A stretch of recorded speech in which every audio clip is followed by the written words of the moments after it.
welcome to this episode of the Mnlefthanders podcast. The PGA Tour heads to Bay Hill this week in the Arnold Palmer Invitational.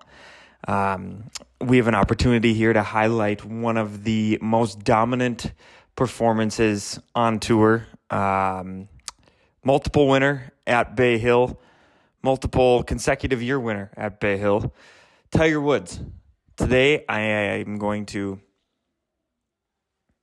Today's episode is titled Bay Hill Stories 2008.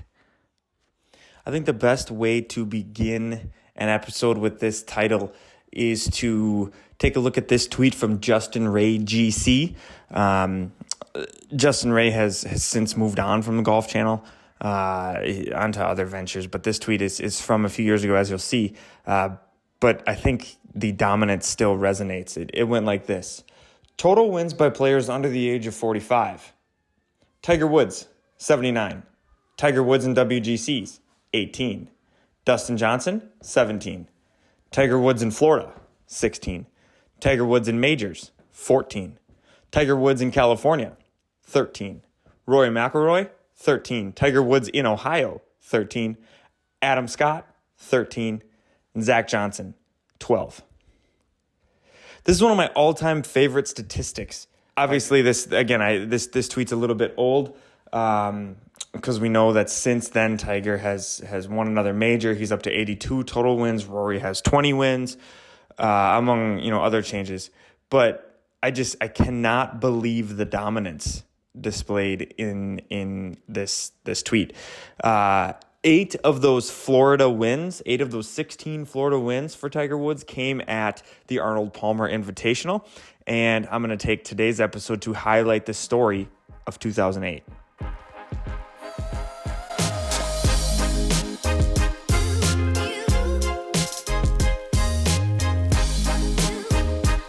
As I record this here in 2022, the last we saw of Tiger was in a booth with Jim Nantz and Nick Faldo at the Genesis Invitational, the tournament that he hosts in LA at Riviera Country Club, just a couple of weeks ago. In the booth, he talked about how he doesn't know when he'll play again. Obviously, we know about the car accident and his recovery from that, but that comes following back injuries, knee injuries, tons of rehab the last couple of years. At 46, 47 years old, he's starting to get old, and it's starting to show. And I feel like what we're seeing from Tiger these days, maybe in the last 2 or 3 years, is what I saw from Michael Jordan as he reached the end of his career. I vaguely remember being 8 years old, watching Jordan win his 6th championship over the Utah Jazz. I remember the shot. I remember the Sports Illustrated cover. I remember the celebration. I was aware of his greatness. I was aware kind of who he was. But I also remember the Wizards jersey. The ride off into the sunset, 42-year-old MJ playing for the Washington Wizards, a team that I think he was a part owner in or something. And I mean, it was just sort of the end of a illustrious career that I sense that I missed. And I feel like players now, newcomers to the game now, that's what we're getting from Tiger Woods. There was a magic about the 2019 Masters that those of us who got to see him through the 2000s really could feel, and a nostalgia there that just isn't relatable to the newcomers to the game, much in the same way that it's not for me seeing MJ in a Wizards jersey, right? So that's one of the reasons that I wanted to put together this episode, Bay Hill Stories 2008, as a reminder of the dominance and the Sunday surge that we saw so often from him, and what it did to the players around him. Even guys like Vijay Singh, who was still very much in the prime of his career, wasn't number one in the world anymore, but had reached that just a few years previous, and was definitely for a while one of Tiger's strongest competitors. And then you have Bart Bryant, who held tough, hung tough as best as he could. But, Tiger's Tiger, and we saw what can happen there. Tiger entered the week already a 4-time champion of the Arnold Palmer Invitational, 4 consecutive years, 2000, 2001, 2002, and 2003. So he knew the course well. He knew the tournament well. He was familiar. This season in 2008, he came in as the PGA Championship champion, the reigning PGA Championship champion from 2007. Obviously, at this time of the year, we haven't had a major yet, but he held that. He was the current holder of that trophy. That he had also already had 2 wins in 2008, the Buick Invitational and the WGC Accenture Match Play. So things were rolling. Tiger was off to one of his usual starts as we entered the week of the Arnold Palmer Invitational. After 2 rounds, it looked like Vijay Singh was going to run away with it. He'd gone 66, 65, and on a par 70 course, he was leaps and bounds ahead of everyone. You look at where Tiger was and where Bart Bryant was. Tiger was at 2 under after 2 rounds. Bart Bryant was at 4 under after 2 rounds. So definitely didn't think that they were going to factor, and Vijay would kind of just roll and walk away with this tournament until he shot a 3 over 73 on Saturday, which opened the door for Tiger.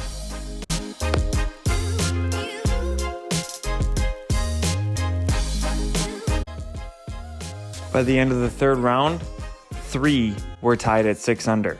Vijay Singh, Tiger Woods, Bart Bryant. This set the stage for one of the most memorable finishes of Tiger's career. You know the one. The 20-foot putt, the hat throw, the fist pump. It definitely wasn't a guarantee, though. 3 front 9 birdies on Sunday gave Tiger an advantage, and I'm sure sparked that typical Sunday surge and fear in the rest of the field that we so often saw those years. I can't imagine that any player would ever admit it, but the leaderboard often told that story. Players crumbled as he climbed on Sundays.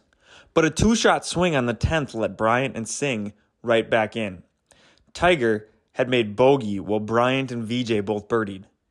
Bryant drew even with Tiger again, and Vijay was back within 1.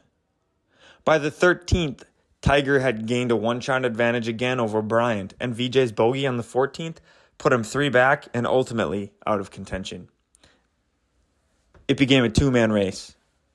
Bryant birdied the 15th to go into the last 3 holes tied again. Pars by both on 16 and 17 set the stage for the 18th, and I'll just let the coverage take it from here. And there's that whole location. If you'll draw a line right from the flagstick to Bryant, it's just all that water. He's got to take it out left, Johnny. This is do or die, and when you're back there with this pressure on you, trying to win Arnold Palmer's tournament.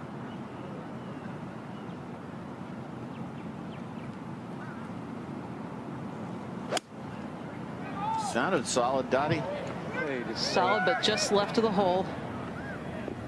I tell you, that is not the dumbest shot I've ever seen. That's not bad. A par here doesn't usually lose the tournament. Bryant at 18 for his birdie chance to take the lead along.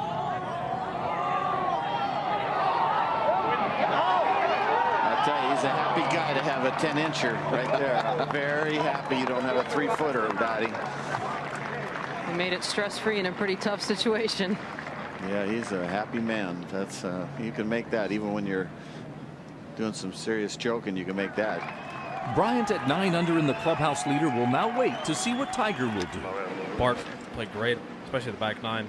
Forced the issue on 18, and by posting 9 all day, we were trying to get to 10. I figured 10 at the worst would be in a playoff. I wanted to make sure I made a very aggressive swing, and I was aiming at the tower there, which is probably about 15, 20 feet left the hole. Just hit the ball on that tower because the wind had totally switched. It was in off the left on 17. Now it's in off the right. And if I spin that 5-iron, I can't get there. Just make sure I got committed and hit a shot that would give myself a 20-footer or so. And it turned out absolutely perfect. That was the best swing I made all week. Well, this one not down. Just a little left of the hole. I would almost bet you that was within a foot of where he was aiming it. That's how perfect that shot was. Literally within a foot of where he was aiming. I kept telling myself I've done this before. I did against Phil, and this time it's a little bit deeper in the green, so the putt breaks a little bit more, and obviously it has a little more grain on it this year. No reason why I can't do it again, and just make sure you get your speed right. This is a 24-footer to put away victory number 64, trying to win 5 consecutive PGA Tour events for the 3rd time in the entire history of the tour. Tiger's the only player to do that more than once. Folks, I'm going to give you a stat that probably means nothing right now, but he is 0 for 21 this week on putts over 20 feet. Now, Bart Bryant might like to hear that stat right now, but knowing Tiger, he'd say, well, I just saved the best for last.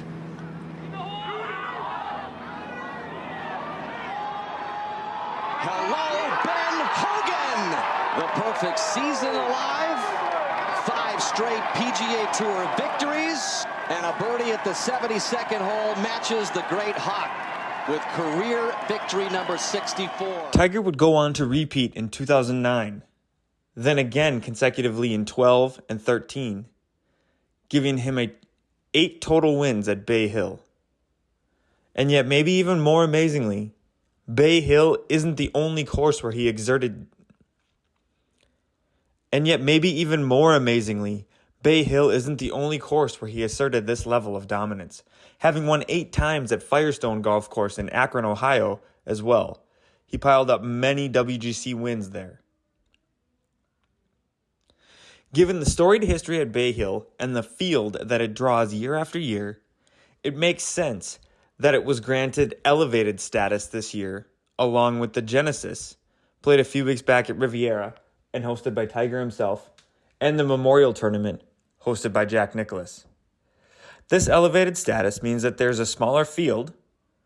The total purse is increased from $9.3 million to $12 million, with the winner's share jumping from $1.6 to $2.1 million. More FedEx Cups More FedEx Cup points have also been allocated to this tournament. The winner of this tournament receives 550 points, as opposed to, say, last week's Honda Classic winner earning 500.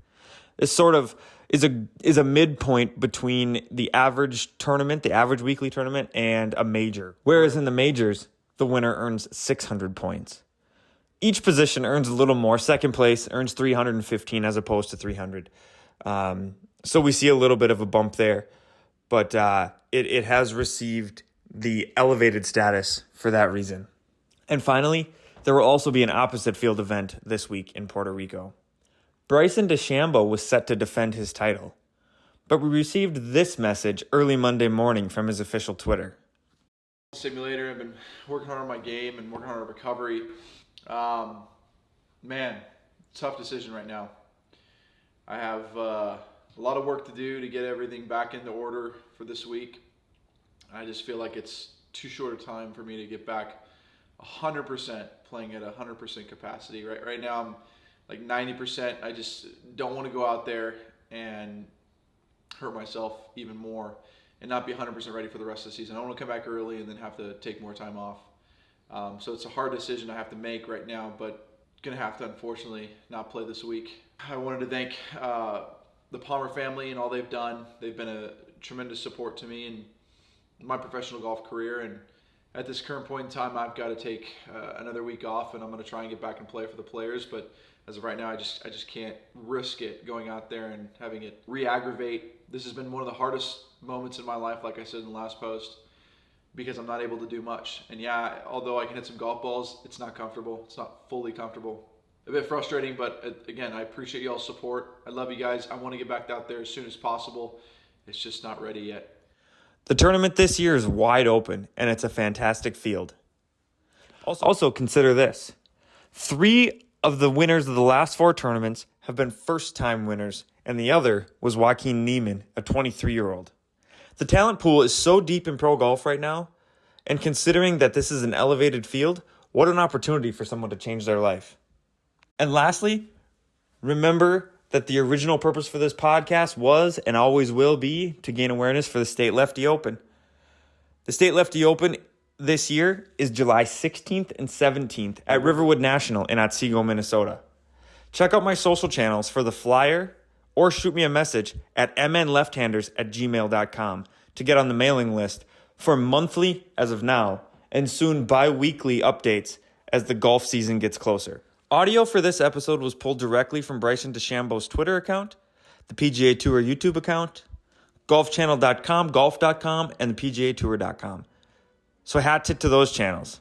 And I hope that you enjoyed Bay Hill Stories 2008.